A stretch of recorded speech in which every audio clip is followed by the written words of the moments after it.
Esto es Puentes al Mundo Laboral, un espacio de unión y conexión entre el mundo del trabajo, la psicología y la realidad social que nos rodea. Mi nombre es Silvana Bátimo y desde SCI Comunidad charlaremos sobre temas que vinculan a las organizaciones, las personas y el desarrollo personal. En cada estación del recorrido conversaremos con diferentes referentes, con un espíritu de apertura, debate y reflexión. Gracias por acompañarnos. A comenzar el viaje. Hola a todos, bienvenidos nuevamente a este espacio que llamamos Puentes al Mundo Laboral. Muchas gracias por acompañarnos nuevamente y en este episodio tengo el honor de conversar con Daniela Asa. Vamos a conversar junto a ella de temas vinculados a la discapacidad, a la diversidad, a la integración, y muchos temas más que ella seguramente nos va a contar con lujo de detalles. Así que, en primer lugar, darte la bienvenida, Daniela. No, por favor, gracias a ustedes por invitarme a este espacio, súper agradecida. Muchas gracias, un placer. Y para empezar, para romper el hielo, ¿querés presentarte vos, contarnos un poquito de tu recorrido, de cómo llegaste hasta acá? Sí, claro, yo soy Daniela Asa, tengo 39 años, casi 40 años, y soy comunicadora, licenciada en comunicación recibida de la UBA. Hoy en día soy facilitadora en discapacidad y diversidad, y agrego esto a partir de mi propia historia, porque yo soy una persona con discapacidad, una mujer con discapacidad. Nací con una condición que se llama artrogriposis, que muy probablemente el público no la conozca, pero es una condición rara, poco frecuente, que afecta a las articulaciones generando contracturas. Y esto hace 40 años era un mundo totalmente diferente, sin recursos, sin herramientas. Y entonces, de repente lo primero que le dijeron a mi mamá y mi papá es: háganse la idea que esta nena no va a caminar, que va a ser muy difícil, lo cual lo fue, por supuesto, pero un montón de diagnósticos que vinieron con diagnósticos cual certezas, ¿no? Que vinieron con ese camino. Lejos de detenerlos, a mis padres, que yo tenía mis dos hermanas, los empoderó, los sacó adelante, porque empezaron a trabajar mucho en mi autonomía, en mi independencia, en mi rehabilitación. De hecho mi papá tuvo una fundación que fue al principio ingeniada o desarrollada para mí, pero al final yo no la necesité, porque yo me convertí en una nena y después adolescente y luego adulta, muy sociable, muy independiente, muy autónoma, que no solamente caminó, sino que pudo hacer un montón de cosas, como te digo, estudiar, hacer deporte, siempre a mi manera, ¿no? Siempre siendo una mujer con discapacidad y con mis límites y recursos. Hoy mamá, estoy embarazada. Y en este camino, hace 6 años que empecé a contar en las redes sociales todo lo que a mí de chica me afectó y me limitó, ¿no? Y que tiene que ver con todos los condicionantes de la sociedad. Esto de los prejuicios, de las etiquetas, de que la sociedad todo el tiempo le ponga un no a la persona con discapacidad, sobre todo en el marco laboral. Y empecé como casi de casualidad a contar un poco sobre mi condición, mi vida, mis sueños, ¿no? Cómo aprendí a aceptarme con mi condición. Identificó a mucha gente y con paso de hormiga fui haciendo una comunidad, construyendo una comunidad que hoy tiene más de 120.000 seguidores, y a la vez trabajo con las empresas y organizaciones, como son dos patas, ¿no? Que fuera hablábamos, son dos patas laborales muy interesantes y que me llenan de orgullo, que es trabajar en las redes sociales y trabajar con las empresas y organizaciones en pos de construir mayor inclusión laboral y de todo, ¿no? Sobre todo laboral. Lo hago en conjunto con mi marido, también me casé. Y eso es un poco abreviado, no tan abreviado, porque dijiste un montón de cosas ahí que ahora vamos a ahondar, porque es muy interesante. Son un montón de cosas las que pudiste desarrollar. Mientras hablabas me acordaba de una frase que creo haberte escuchado a vos decir, que el diagnóstico no es destino, ¿no? Y creo que vos pudiste hacer de esa frase todo un modo de vida, ¿no? En lo que pudiste desarrollar. Y para ir incluyendo algunos ejemplos de eso, e historizar. ¿Te acuerdas cómo fue, siendo vos chiquita, tu paso por la escuela? Sí, bueno, hablando de la escuela, fue un mundo, la verdad que muy desafiante, ¿no? Sobre todo para mis padres, que como te decía al principio, en esa época no se hablaba de inclusión educativa, de educación inclusiva, como hablamos hoy, que es un modelo que intenta construir convivencia, diversidad en el alumnado. O sea, no se hablaba de nada de eso. Y entonces, de repente, mis papás me lo cuentan, porque yo era muy chiquita, lógicamente, me dicen, bueno, no, cuando nosotros fuimos al colegio, no te aceptaron, o sea, directamente. Fue muy duro. Vos no lo sentiste, pero, o sí, tal vez más grande, pero no lo viviste, pero nosotros sí, ¿no? Esto de que, no, esta nena no puede estar en este colegio. ¿No? ¿Y cómo vamos a hacer? No, bueno, mami, quédate toda la jornada de jardín por si nosotros necesitamos algo, ¿no? En lugar de los docentes prepararse, capacitarse, que es algo que estamos trabajando mucho actualmente, y yo lo estoy trabajando con familias, con educadores, y de hecho el año pasado trabajamos muchísimo por esto, para que se intente impulsar la capacitación y la formación en las comunidades educativas, para que el alumno ya no sea el alumno con discapacidad, ¿no? No sea un alumno que no puede, que no alcanza, que no llega, sino un alumno diferente, pero que está bien dentro del aula, que es correcto.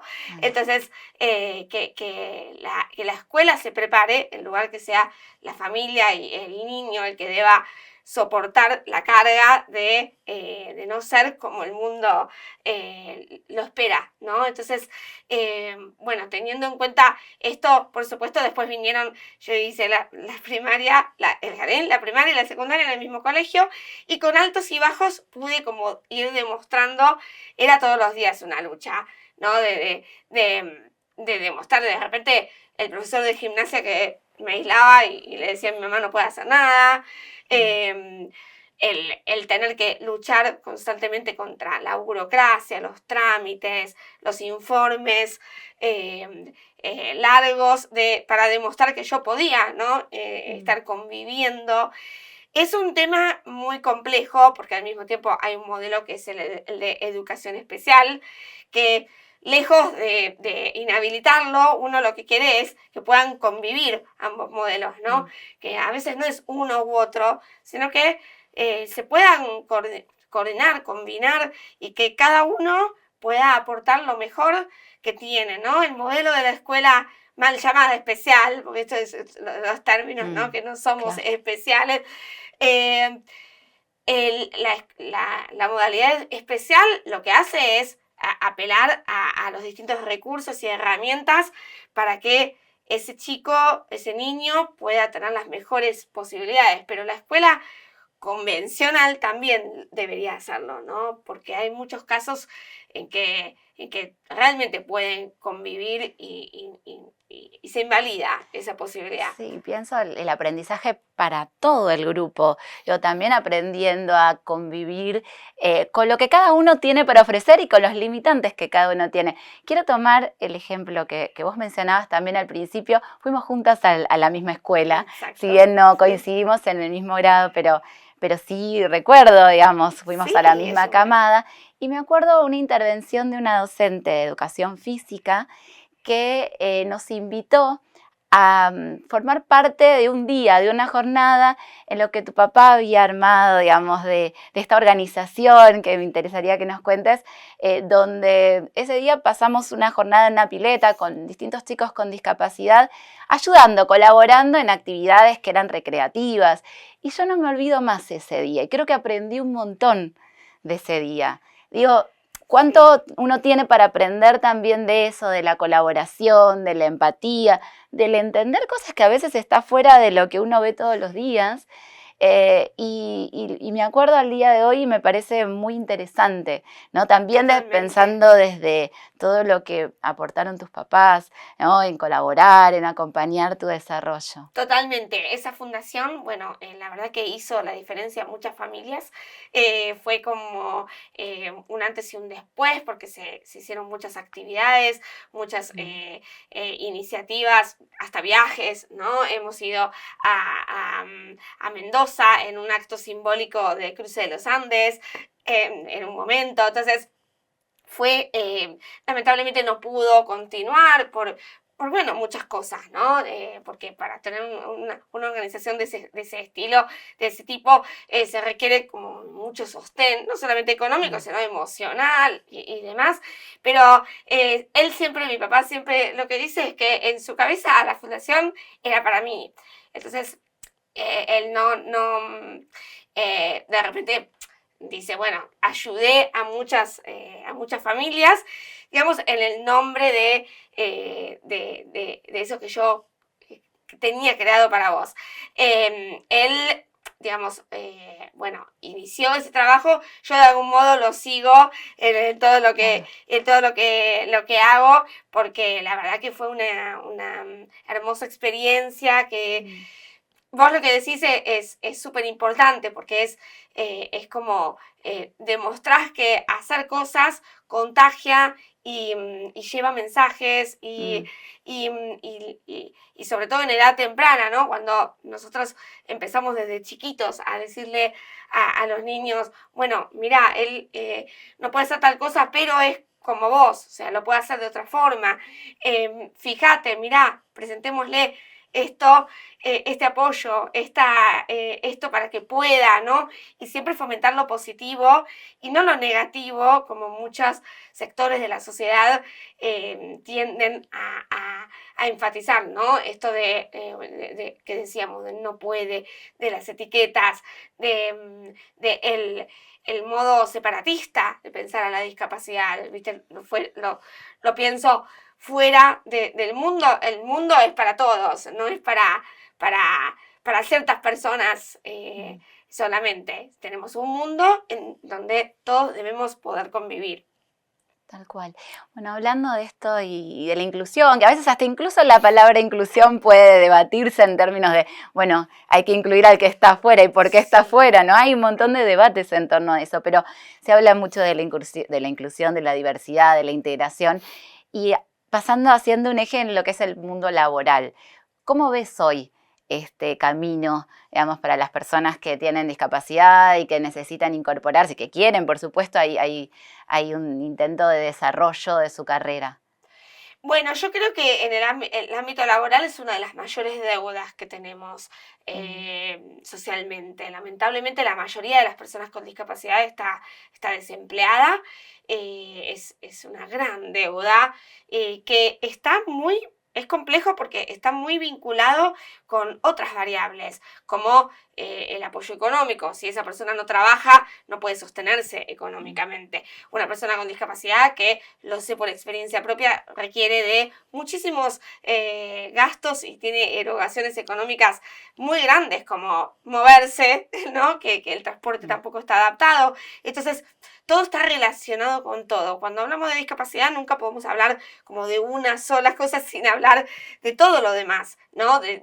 También las personas con discapacidad no han tenido las posibilidades para desarrollarse a nivel universitario en muchas ocasiones. Entonces, esto genera que también tenga repercusión en lo laboral, ¿no? Porque si no llegan a profesionalizarse, también, bueno, pierden a nivel laboral, ¿no? En todo hay una pérdida. Entonces yo creo que la palabra clave, además de inclusión, que bueno, puede ser debatible, hoy hablamos de convivencia, mucho más, me parece que además de hablar de convivencia, de inclusión, tenemos que hablar de oportunidades, de abrir las puertas en todos los ámbitos. Y el laboral, especialmente porque es el espacio, el entorno en donde la persona con discapacidad va a poder sentirse útil, a incrementar su autonomía, aumentar su autonomía y, por supuesto, evolucionar en términos económicos, porque hoy en día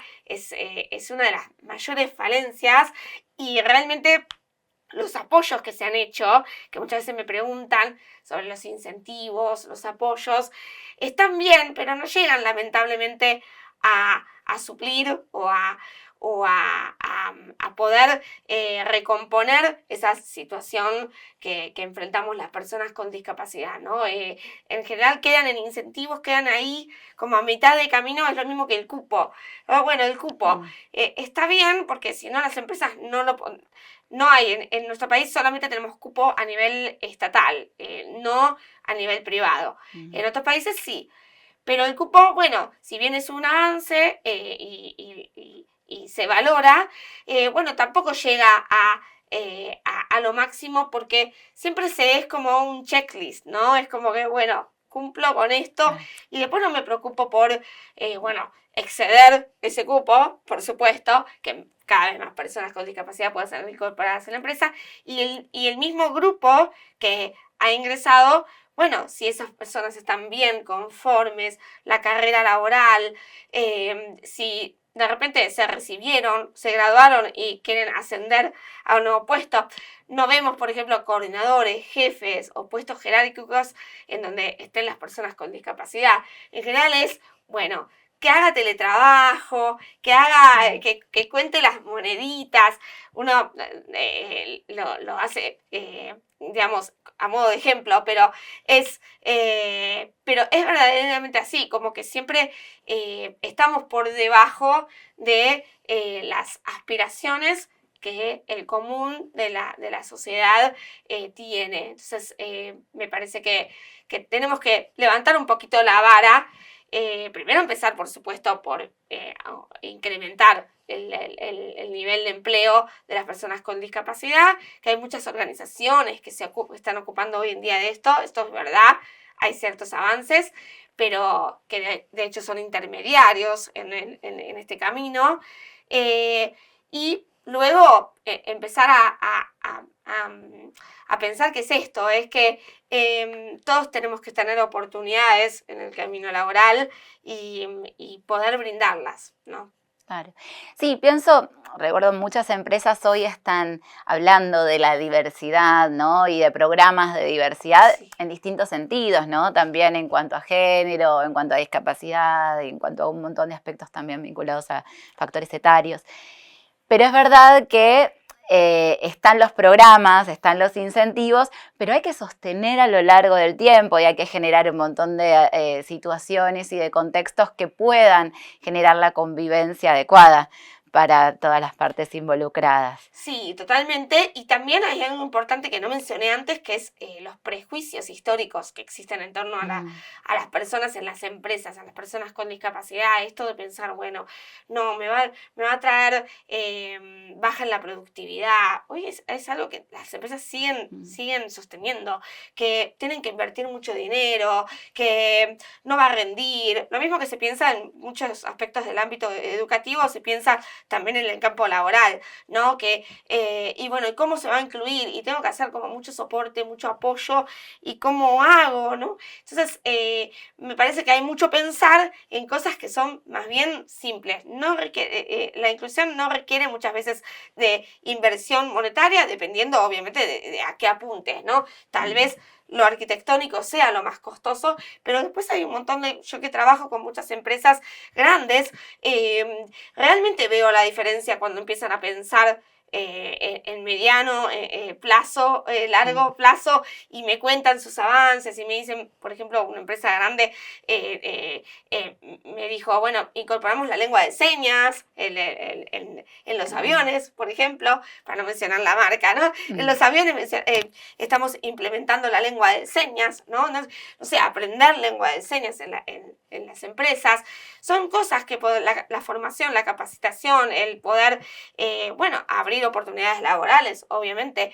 Hay un montón de cosas que las empresas pueden hacer y que no requieren de inversión. También es el paso pequeño lleva a grandes pasos también, ¿no? Si no arrancamos por algunas decisiones, nunca vamos a llegar a esas decisiones más grandes que es cambiar toda la empresa. Aprendamos primero, por ejemplo, ¿no? Aprendamos cuáles son las barreras, cuáles son los mitos que existen sobre discapacidad, cómo podemos ser mejores, más inclusivos, y después hacemos. No nos quedamos con el aprendizaje, lo tenemos que hacer, tenemos que tomar ese compromiso. Hay muchas empresas que se quedan en el washing, que es la palabra que se usa hoy en día mucho, de, bueno, no sé, para el 3 de diciembre, que es el Día de las Personas con Discapacidad, hago la mención y listo. Y después no tengo empleados con discapacidad, no me preocupo en todo el año. Creo que es un compromiso que las empresas tienen que asumir, haciendo de a poco, pero haciendo siempre, ¿no? Un pasito a la vez.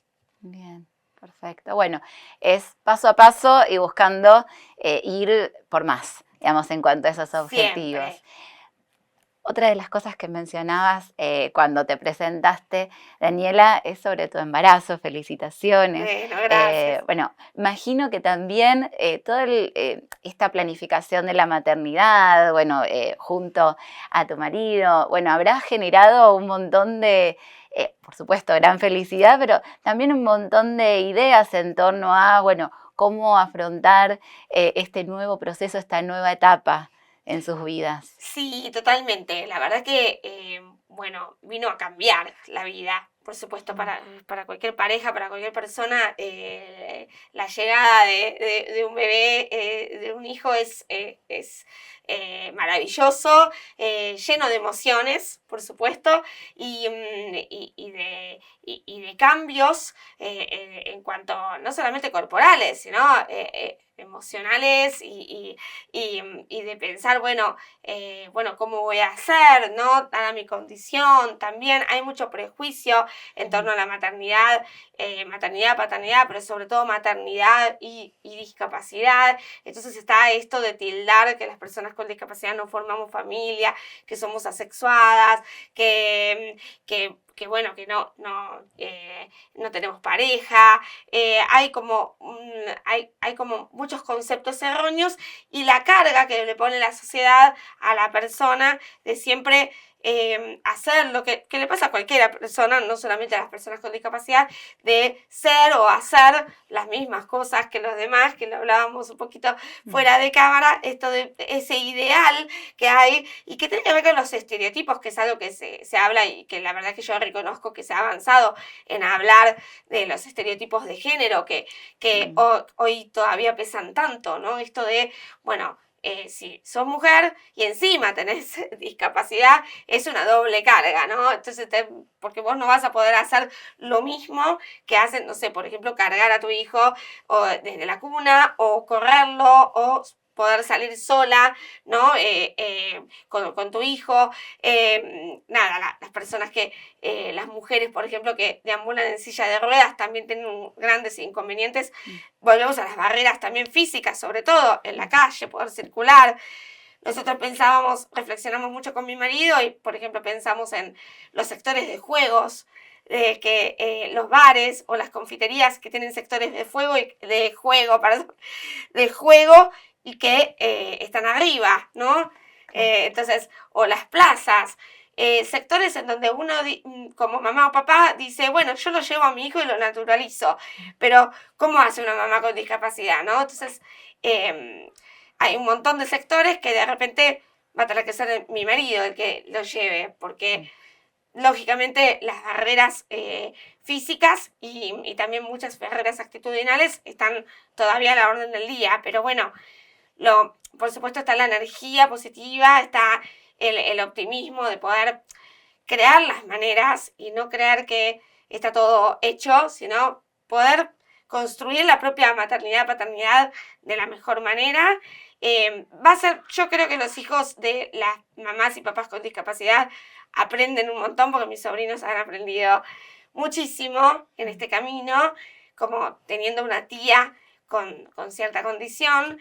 Entonces yo creo que va a ser un hijo que va a entender de empatía, que va a entender de solidaridad y que se va a hacer el camino al andar, yo creo. Por supuesto que sí, también hay que pensar que en todo rol de madre, de padre, hay una creatividad en adaptar según lo que uno tiene para Totalmente. ofrecer a esa situación y uno aprende muchísimo de lo que te presentan tus hijos. Entonces creo que de ahí hay un potencial enorme y va a ser una nueva faceta y seguramente mucho para contar y para seguir enseñando a derribar estos prejuicios, a poder contar la experiencia, el testimonio que vos Sí, transmitís. totalmente. Y de hecho ya se está dando que hay mucha gente muy interesada en al vivir la experiencia y al no haber tantas personas que la comparten como nosotros, Mm. que nosotros solemos compartir mucho. De hecho, hemos compartido que nuestro tratamiento, o sea, nos abrimos mucho porque tenemos muchas ganas y energía de llevar mensajes de esperanza y de cambio. Entonces, nosotros creemos siempre, yo también lo creo desde siempre, que hablando siempre hacemos que las cosas existan. Por eso, Mm. bueno, soy comunicadora también, ¿no? Porque creamos las cosas a partir de lo que decimos, lo que hablamos, lo que corregimos. Entonces, bueno, de repente si yo en las redes recibo un comentario que se los conté, ¿no? Que recibí un comentario un poco feliz, bueno, y vamos a compartirlo, obviamente sin compartir su nombre ni nada, pero es una oportunidad para educar. Entonces me Mm. parece que eso, esas cosas hacen la diferencia y hay mucha gente que no se anima. Entonces cuando vos lo empezás a compartir, lo vas contagiando. Sí. Creo que la inclusión y todas estas cuestiones se contagian mucho al ver a otros. Entonces uno dice, ah, pero ¿cómo? De hecho me escriben, ¿no? Ah, pero vos, ¿cómo lo hiciste? ¿Cómo hiciste, Dani? ¿Qué te costó con tu condición? ¿No? Y vos contagias tal vez a otras mujeres con discapacidad a que piensen en su maternidad, a que van a poder. Entonces es muy lindo y muy gratificante también. Excelente, bueno, felicitaciones por eso. Bueno, Y gracias. por supuesto que podría hablar muchísimas cosas porque es muy interesante y transmitís mucha energía y mucha alegría también en todo lo que fuiste viviendo y superando.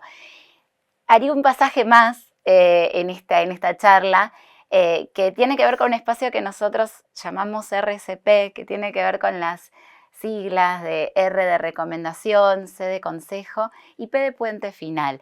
Bien, Puntualmente me gustaría arrancar con la R de recomendación, que tiene recomienzo. que ver con algo que tal vez puede ser una película, una serie, un autor, un Sí, libro, un espacio que pueda venir del arte donde creas que se representa bien lo que vos viviste o lo sí. que viven personas que tienen discapacidad y que tal vez tienen que afrontar prejuicios o situaciones que pueden ser algunas trabas que haya que Sí. saltar.